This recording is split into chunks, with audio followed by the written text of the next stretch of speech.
Hello, beautiful people. It's good to see you in Midnight Season 2. Here's my timed run. My name's Kyle, and here's my timed run of 15 Altar of Fangs as a Blood Death Knight in Midnight Season 2. Let's get right started here. How's everyone doing? How did you end your first season? How did it go? Hopefully it went well. So we start off with a big pool. Let's jump into the key, and there's a lot to talk about. This place is the hardest dungeon by far. Also, what's going on in this pool? This pool looks different for me now. I've changed the route since timing this. We timed this week 1, and I have changed the route.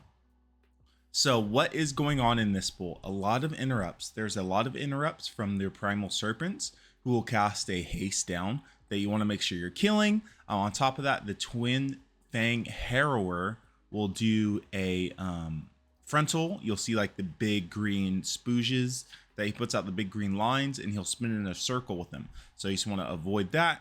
Interrupt your primal serpents. And then these ravenous descendants that you see on the screen, they get red like that and they enrage. So they get a buff, a stacking buff, where they attack faster.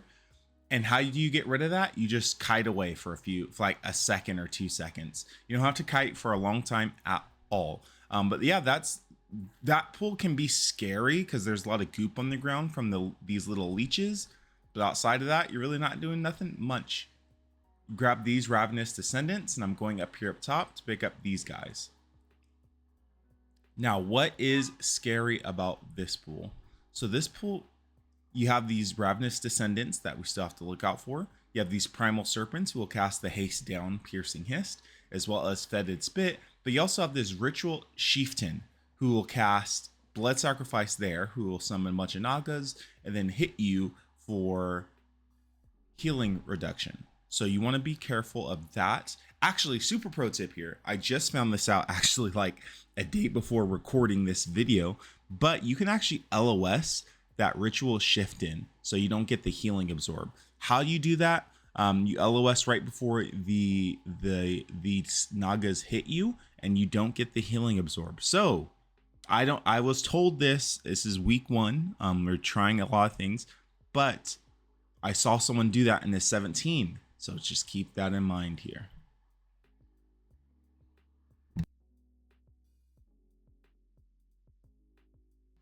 Also, make sure you're having someone go and grab those totems because you need to get all these totems to start the boss. This pool also looks different. I have this pool differently now, but we pull these venom leeches, those primal serpents, and then we pull up top here as well. This pool is, and there's a reason I changed this pool. This pool just has way too many interrupts. So you have a primal serpent, 3 primal serpents. You have to watch for the interrupt. You have the ritual chieftain who will cast dismember, which is a big tank buster, as well as this blood sacrifice to put a healing absorb on everyone. And on top of that, you have the ravenous descendants where you have to kite because they gain that stacking buff. You've seen all these mobs before, and also the venom leeches that when placed on the ground, when killed, they drop like the area of denial. So this pool really isn't that scary. This group is very well put together. We did this really well on the first week. But here, we timed this, but I also want to show you, this is the old thought process. Like our routes, especially if you're a tank listening to this, if you're a Blood Death Knight tank, routes will improve over time. So I fell into this trap of thinking, oh, my route's good because we timed a key in it. Why would it not be good? That may be true for that key level, but as you get higher and higher, you want to change your route. So if you're a tank listening to this, my word of encouragement for you is, be willing to change your route. It's okay. It happens. Hey, you're not always going to have the best route, and that's okay. Be super open to changing it. There's no pain and no harm in changing a route because you want to be successful and time it. With that, we go into our next pool, and this pool looks exactly like our second pool. So you have a ritual chieftain who will cast dismember as well as the blood sacrifice. You have these venom leeches who will drop area of ground of denial, and you have two primal serpents that have to be interrupted. They're piercing hiss for the haste down, and they also cast fetid spit as well. In addition to that, when you pull these packs, you see that totem right there. It's like blazing some like green. So the totem deals damage. It just AoE damage. It has nothing to do with proximity. You can be standing right next to it or standing away from it. You'll take the same amount of damage. Just know that this is added AoE pressure that's getting put on your DPS and healers when you pull this. There's nothing you can do about it as a tank. So I'm not saying like you need to do anything different. You just need to be aware of what is being pulled and what damage is happening to your group and what damage is happening to your party, especially as the tank, because that will determine a lot of what you build, what you pull. You see me kite these descendants to drop their stacks, and we go into the next group here. Man, are you getting it? A lot of these pulls look the same, especially before this first boss. So what's going on here? You have the Ritual Chieftain again with the Dismember and the Blood Sacrifice. You have the 2 Primal Serpents casting your Fetid Spit, as well as your Piercing Hisses. You have 2 Descendants, which you have to kite to drop their stacks, as well as these Venom Leeches who will drop Ground Denial on the floor. And plus you have that Totem radiating AoE damage to everyone. So this is literally the exact same pull that you just saw. There is a theme. You're fighting the same mobs in different varieties, or in different quantities, I guess, especially before the first boss here.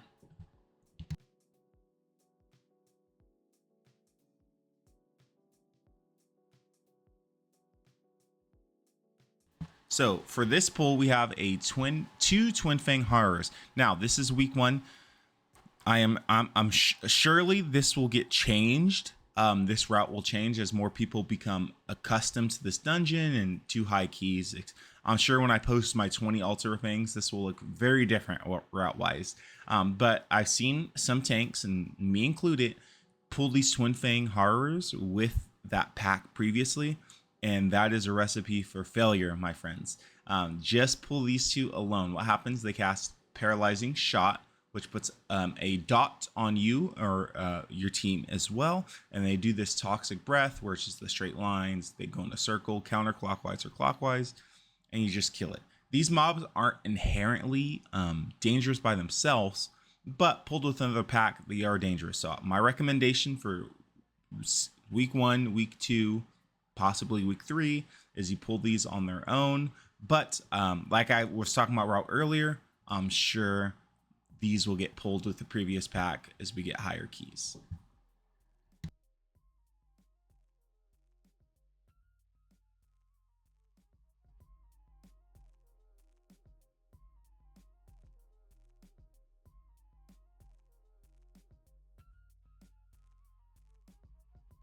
Once we get all these totems and we drop down, they give us blessing of protection, so we can't like troll. Our DKs can't press Path of Frost and troll us. We go into the first boss of the dungeon. This boss is very, very simple. I appreciate the simplicity in this boss a lot. So what happens? You see those 2 DPS, they get like AoE stuff around them. That's easy. You see the scavenging mechanic. So earlier you saw that like dead bodies were dropping on these mounds. So you want to take the boss. There's 3 of these mounds. You want to take the boss to the mound that doesn't have a dead body, because if he eats a dead body, he gets super buffed. He has a big shield. He deals big damage. It's a wipe. So he does this regurgitate ability where he has big AoE and he shoots out venom blobs. And if you get hit by these blobs, yes, they deal damage, but they give you a damage down. So you do not want to get hit by mechanics. There's stuff on the floor you avoid. And as you can see, there's going to be bodies. See those bodies drop on the floor, and there's big red like, hey, he's empowered here, move him. So those bodies drop. I move him to a new mound. So when he gets hungry and starts eating, he doesn't get buffed. He doesn't get a big shield, deal extra damage or anything. So when he does this phase, he's eating, and there'll be soaks on the ground. If you don't soak it, bad things will happen. And he'll keep on doing this soak until his shield is gone. So you want to DPS down his shield as fast as possible during this phase to stop these soaks from happening. And that's essentially the fight. He has a tank buster called Triple Shot, which will put like poisons on the group. They'll put poisons on you. It's not necessarily a tank buster. It can get targeted with the tank. But as you can see, there's 3 DPS out there with that ability on him. That just gives them a green circle. You just want to stay away from everyone. So he stomps. You avoid stuff on the floor. Dead bodies are going to come. You take him to the mound without a dead body, like I am here. And when he scavenges, you want to soak, and you want to not get hit by anything because it gives you a damage down. That's essentially this boss. Again, nothing really crazy here. I felt like I said a lot, but this boss is simple, and I appreciate the simplicity in this boss. It's probably one of my favorites, actually, in this season. I hope Blizzard continues to go this direction of damage down, being aware of mechanics, etc.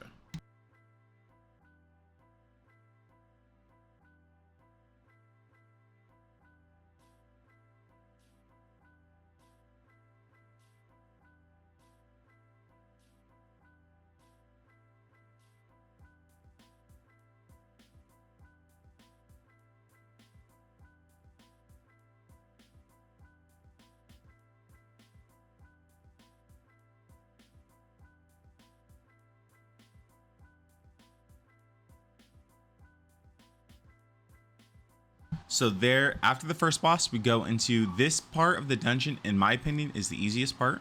And when this route becomes meta, you saw it here first on Kyle Talks or Kyle Listens. So a lot of people pull those high evolutionists right there in Lust.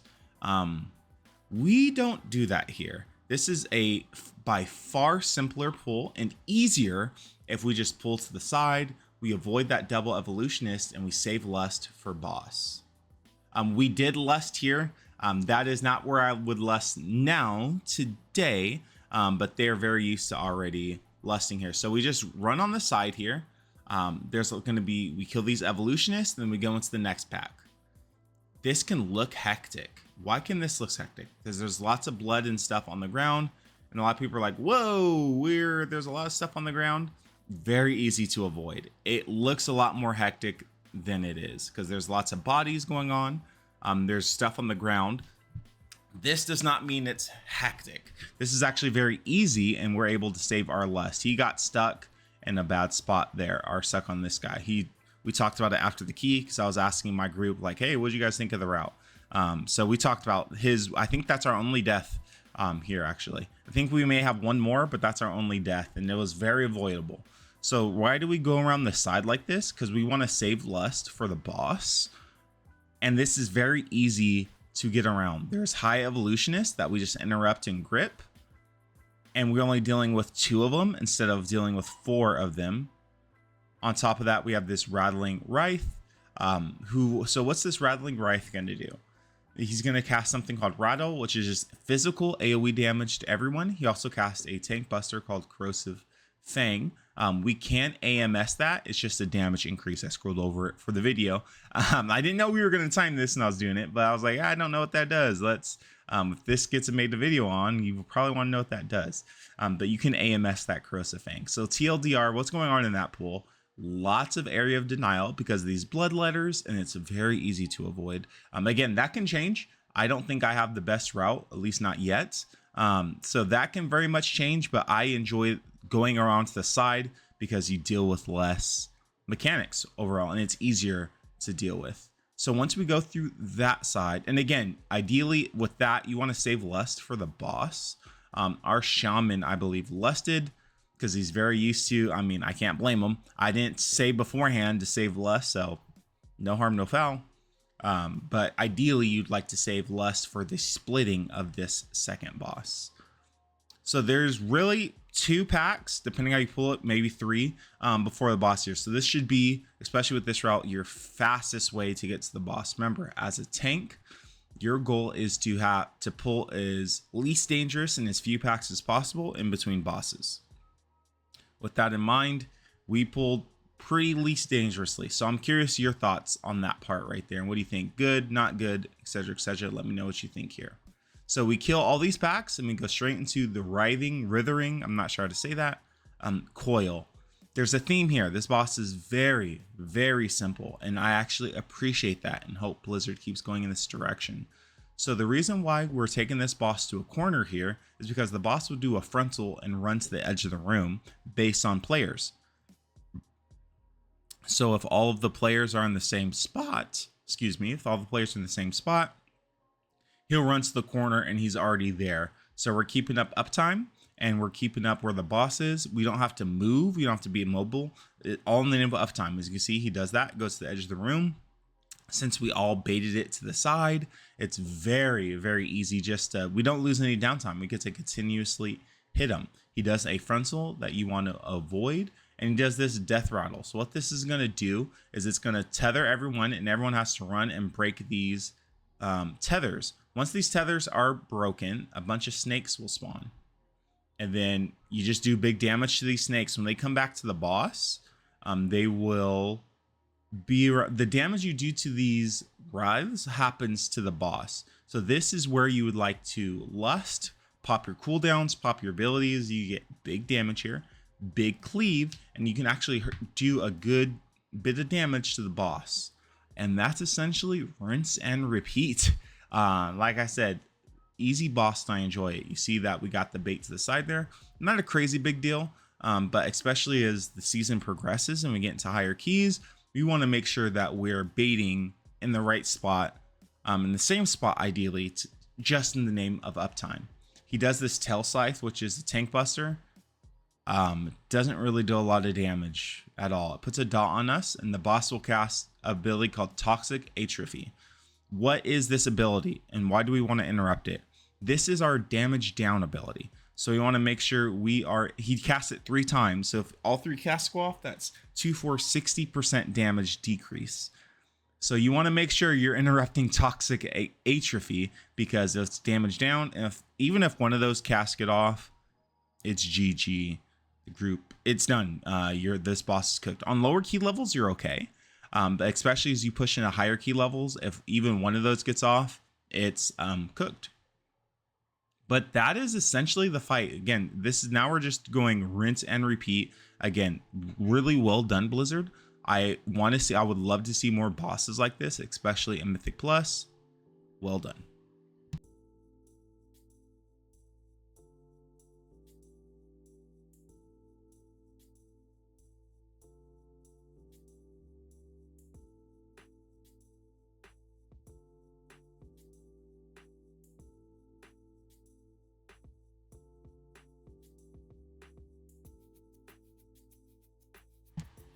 So once this boss dies here, we head into this big pack. And I'm saying grabbing all because you can see there's high evolutionists here.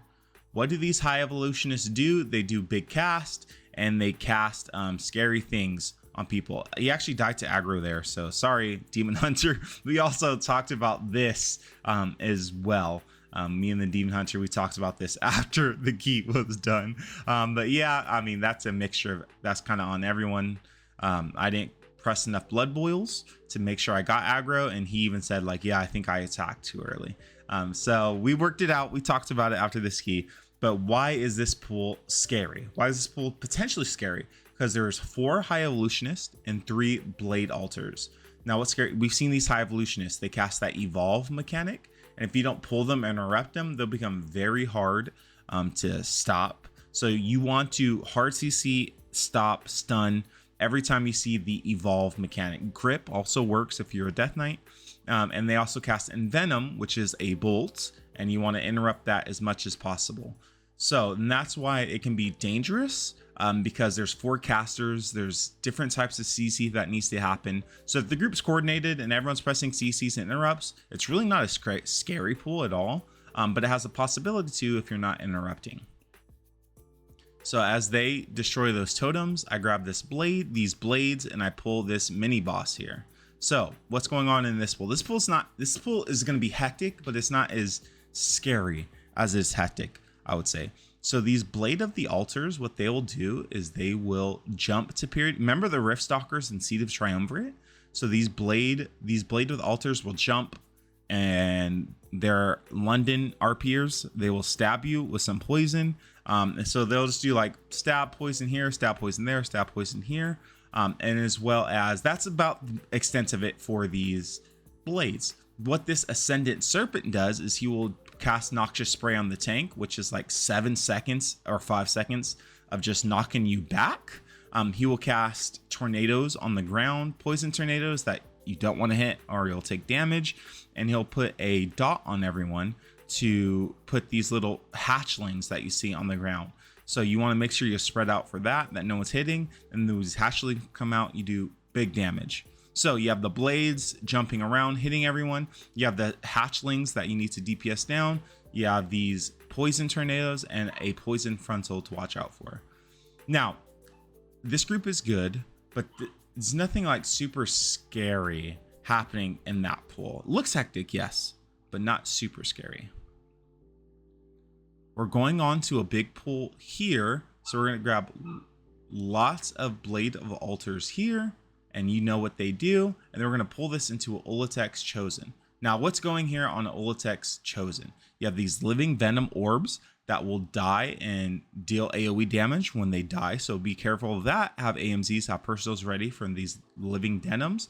Olatek's Chosen will also cast Toxic Surge. That's just lines you have to avoid. And these blades will be London RPers, and they'll just stab behind you. They'll appear behind you and shoot.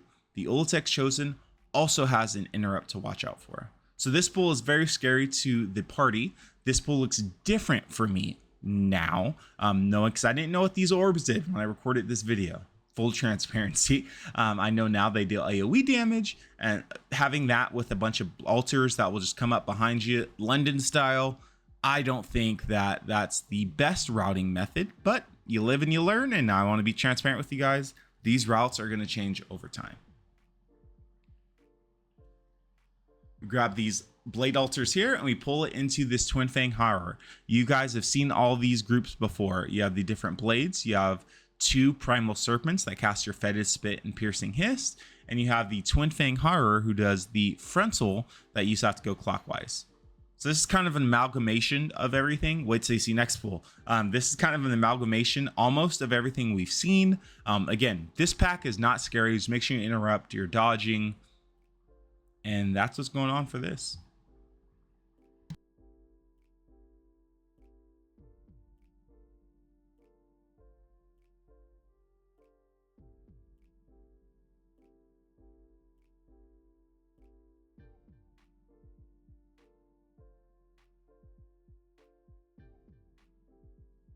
So here we come to the Big Daddy pack, the pack before the last boss. You have to pull this, and this is a big pack right here. So what is going on? We've seen all these mobs here. We lust here. Now I would recommend for your pugs that you would lust here as well. So what is happening? You've seen all these mobs before. You have the Olatek's Chosen that does the cast, and as well as the Toxic Surge, and you have 2 Ritual Chieftains. Remember them from the beginning of the dungeon? Now you have 2 of them. They cast 2 Tank Busters Dismember, as well as the Blood Sacrifice Healing Absorb. And on top of that, you have the Blade of Altars, again, the England RPers who will jump behind you and stab you. So there's a lot of going on here. There's a lot of healing absorbs. There's a lot of tank bust. This pool is very dangerous for the tank. There's lots of movement abilities, so we make quick work of it because DPS does a lot of DPS, thankfully. But with that said, you want to make sure you have hero there. Now, you see me going back, you're like, Kyle, what are you doing? You're going the wrong way, Kyle.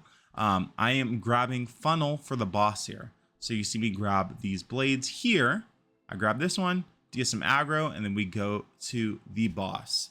This, I'm pretty sure, will be meta. Because especially with the warrior. So I think funnel just means you do more damage. Someone can correct me in the comments, especially with warrior. Warrior loves funnel because they do more damage the more mobs there are. So that's why you see we still need percent. And so I pull these mobs so we can get percent, we can get boss damage, and our warrior is, as you can see, doing really big damn here. Now, we got the funnel. What's going on with this boss? This boss is going to have soaking spots that we have to be wary of. There's a death there with our monk. So we soak those lines because we don't want those lines to be going to the boss, because they go to the boss. It's bad, and soaking the lines puts a dot on us. And how we remove this dot is we bleed it out. So as you can see, as we bleed, we're dropping blood stacks here, and we're dying a lot. We timed this. Can you believe that? It's very early on in the season. So soaking the lines, you want to get rid of this dot, because this dot deals big damage to you. You want to get rid of this dot as fast as you can. So you soak these lines, you get a poison buff, soak dots, dodge, and avoid. That's essentially what's going on in this fight. So here we soak.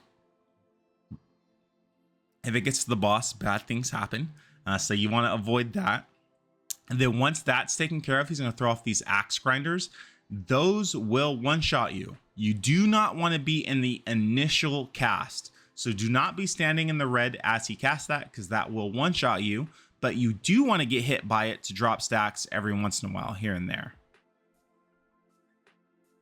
As you can see, I'm also taking the boss to the upper level here. Why I'm doing that is so we can drop all of our blood stacks here as well, to keep the main platform as clean as we'd want it. So you can see there's that frontal that deals heavy damage, but it lets us bleed it out, and we can drop poison stacks. There's lots of blood dropping here, and that's why I tank the boss up here, just to keep this area as clean as possible. And it's just rinse and repeat.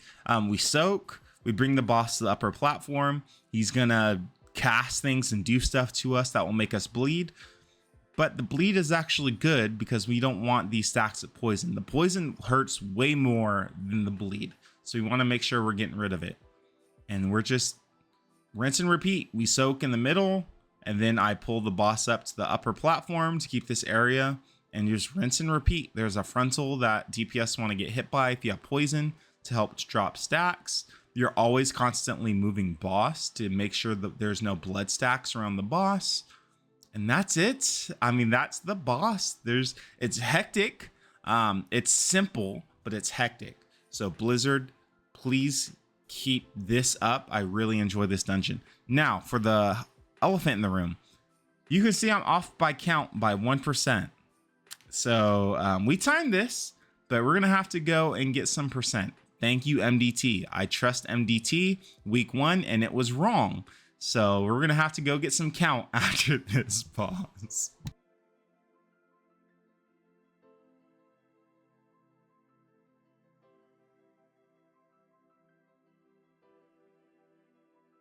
He said GG there, but we time it. This, I want to take a second. That's why you don't type in keys. He said GG, but we time it. Zonka Monk's a great player. I've played with this individual multiple times. Very disgusting mental. Sorry, Zonka, if you're watching this. Hope your mental gets better, my friend. But I hopefully will not be playing with this player in the future. That said, this is why you don't type in keys. You use less typing, more play. Just play the game. And you can see I miscount. These living orbs give like 0.12%. So we just kill them real quick, and we end up timing our first 15 for the season. I have a few more to go over that we've been timing, but I've been really enjoying this season. I hope you guys have been as well. This is my first 15. I think I'm almost 15 years old now at the time of recording. But thank you guys for watching. I hope you learned something, and we got a long season ahead of us. I hope you guys enjoyed. This route looks different now than what it was, and WoW is just my hobby. My passion is talking to people. So if you want to see conversations with healthcare executives and billionaires, check out Kyle Talks in the show notes. There's my talents, and I'll see you guys next time.